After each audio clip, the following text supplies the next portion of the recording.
Hello students, अब हम लोग अपने नेक्स्ट टॉपिक पे जा रहे हैं।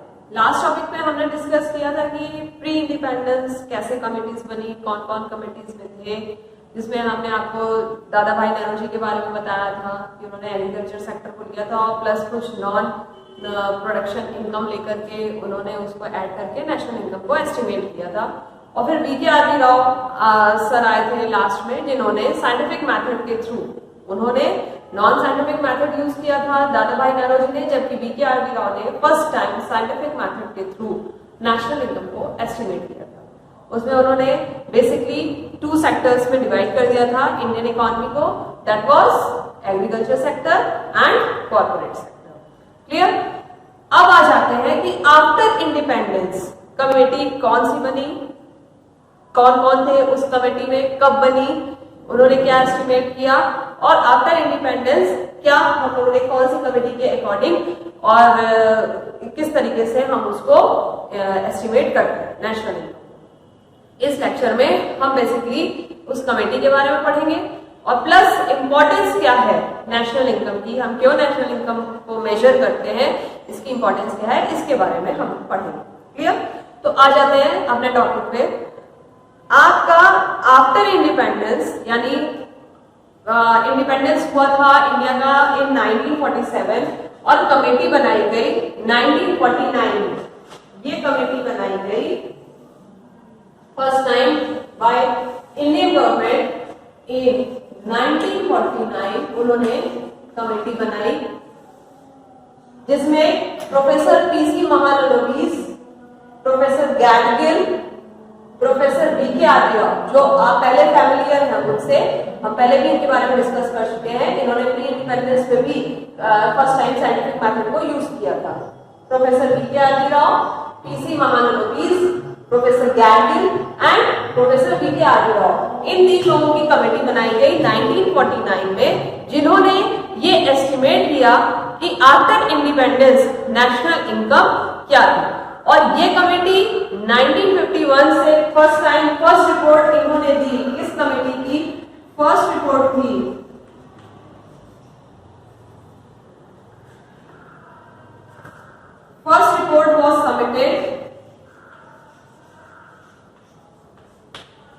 First report was submitted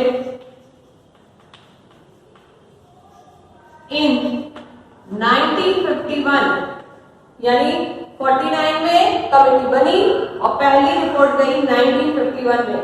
objective paper है इसलिए ये सारी चीजें आपको बतानी जरूरी है। ईयर वाइज याद रखिएगा कि कमेटी बनी कब और रिपोर्ट कब की गई।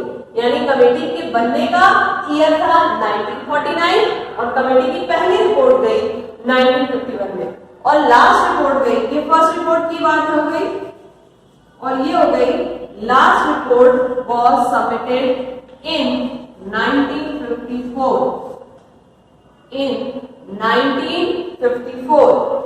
ठीक है, यानी कि उन्होंने लगातार 4 साल तक रिपोर्ट्स तैयार की। 49 से देखा जाए तो और ज्यादा, नहीं तो 51 से 54 तक इन्होंने कंटिन्यूअसली इन्होंने 5 कन्वेंशनल सीरीज प्रोवाइड की हमारी कंट्री को, जिसमें नेशनल इनकम का एस्टिमेशन देखने को मिला। अब आ जाते हैं कि फर्स्ट रिपोर्ट में क्या उनका एस्टिमेशन आया था नेशनल इनकम का। तो इन 1951 जो पहली रिपोर्ट थी उसमें नेशनल इनकम को एस्टिमेट किया गया था ₹8,710। It was national income. 2 parts में इंडियन इकोनॉमी डिवाइड थी, that was corporate sector and agriculture sector. और वहां से हमने जो डेटा लेकर के रिपोर्ट बनाई 1951 में, तो नेशनल इनकम निकली हमारी ₹8,710, जबकि पर कैपिटा इनकम निकली, पर कैपिटा इनकम थी, ये दोनों चीजें इंपॉर्टेंट है, ऑब्जेक्टिव में पूछा जा सकता है, ₹225। ठीक है, ₹225 पर कैपिटा इनकम थी और ₹8,710 नेशनल इनकम थी इन 1951। फिर कन्वेंशनल सीरीज उसकी आती गई 1954 तक क्योंकि ये कमेटी रही और उन्होंने इसको मेजर करते रहे वो कंटिन्यूअसली नेशनल इनकम को, तो वहां से फिर हमारी नेशनल इनकम बढ़ती गई। यानी 1948 और 49 के लिए पहली बार 1951 में रिपोर्ट लगाई गई जिसमें नेशनल इनकम थी ₹8,710 और पर कैपिटा इनकम थी ₹225। ओके, अब आ जाते हैं कि हमने इसमें 1954 तक तो इन्होंने काम किया, फिर उसके बाद किसने एस्टिमेट किया, जिसको भी हम पहले आपको बता चुके हैं। जब हमने चैप्टर शुरुआत की थी तभी हमने आपको बताया था एक टर्म दैट वाज, कौन उसको एस्टिमेट करता है, कौन सा ऑर्गेनाइजेशन नेशनल इनकम को एस्टिमेट करता है, दैट इज CSO। जिन्होंने मिस किया है वो एक बार फिर से देख लें, यानी कि फ्रॉम या ये कहेंगे since 1955 CSO is measuring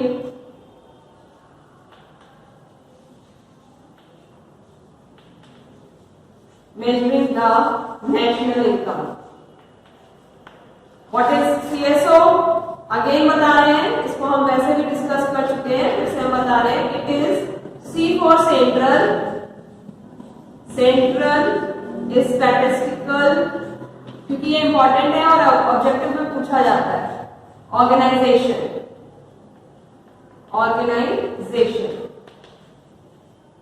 clear, यानी CSO stands for central statistical organisation.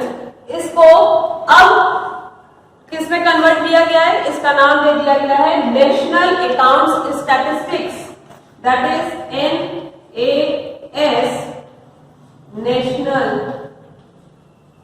Accounts statistics. आप लोग स्टैट्स पढ़ भी रहे होंगे फर्स्ट ईयर में, सर ने भी बताया होगा कि स्टैटिस्टिक्स क्या होती है। किसी भी उसका एवरेज जब हम निकालते हैं, एवरेज निकालने के लिए बेसिकली स्टैट्स का यूज किया जाता है। तो इसलिए उस समय from since 1955 central statistical organization national income को मेजर करती चली आ रही है, जिसे अब नाम दिया गया है नेशनल अकाउंट्स स्टैटिस्टिक्स, जिसे हम नेशनल अकाउंट्स स्टैटिस्टिक्स के नाम से भी जानते हैं। क्लियर, फिर आ जाते हैं कि अब अकाउंट्स, ये आफ्टर इंडिपेंडेंस की बात हो गई, आफ्टर इंडिपेंडेंस कमेटी की बात हो गई। कमेटी में कौन कौन से लोग थे ये भी मैंने आपको बताया, और ये की पॉइंट है professor PC Mahalanobis, professor Gadgil and professor VK आर्मी राव, ये कमेटी में थे। इसको याद रखने वाली बात है, आफ्टर इंडिपेंडेंस जो कमेटी बनाई गई उसमें कौन कौन से लोग थे।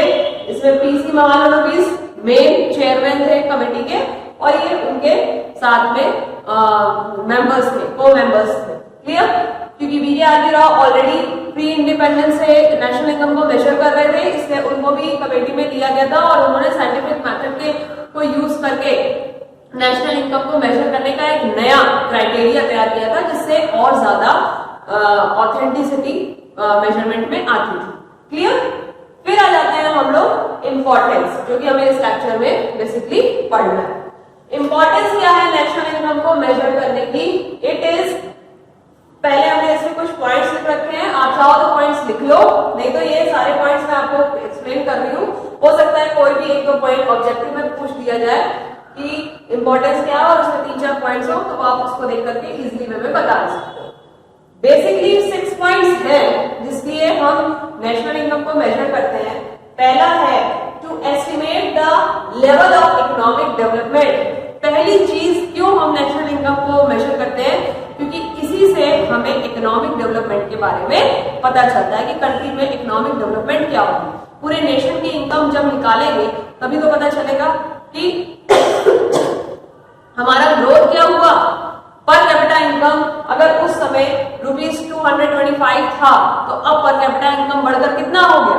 अगर पर कैपिटा इनकम बढ़ रहा है ईयर वाइज ईयर, यानी कि हम इकोनॉमिक डेवलपमेंट की तरफ जा रहे हैं, और पर कैपिटा इनकम अगर डाउन हो रहा है तो यानी इकोनॉमिक डेवलपमेंट नहीं हो रहा है। तो इसलिए नेशनल इनकम को मेजर किया जाता है, जिससे कि उसका estimate level of economic development उसको एस्टिमेट किया जा सके।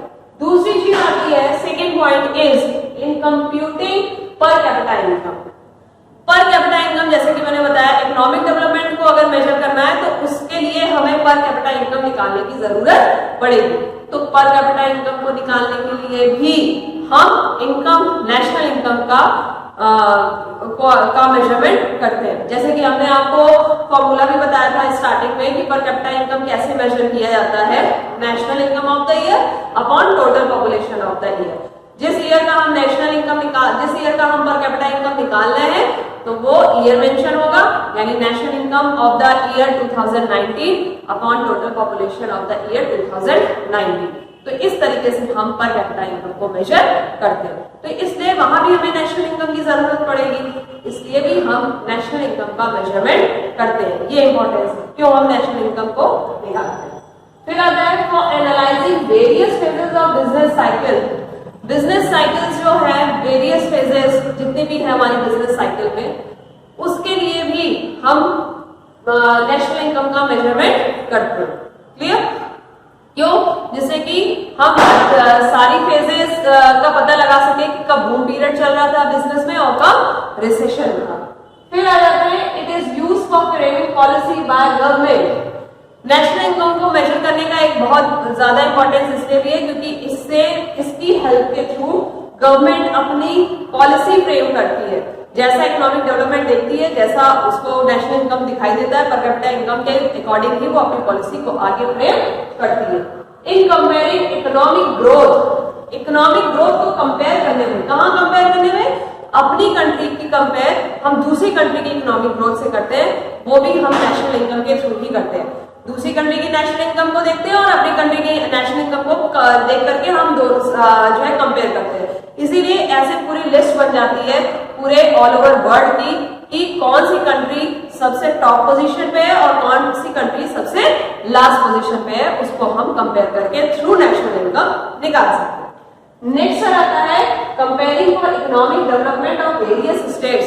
सिर्फ कंट्री का ही नहीं, क्योंकि इंडिया में आपने देखा है डिफरेंट स्टेट्स हैं, तो यहाँ पर रहने वाले लोगों की जो नेट डोमेस्टिक प्रोडक्ट है, हर स्टेट का एक अलग डोमेस्टिक प्रोडक्ट है।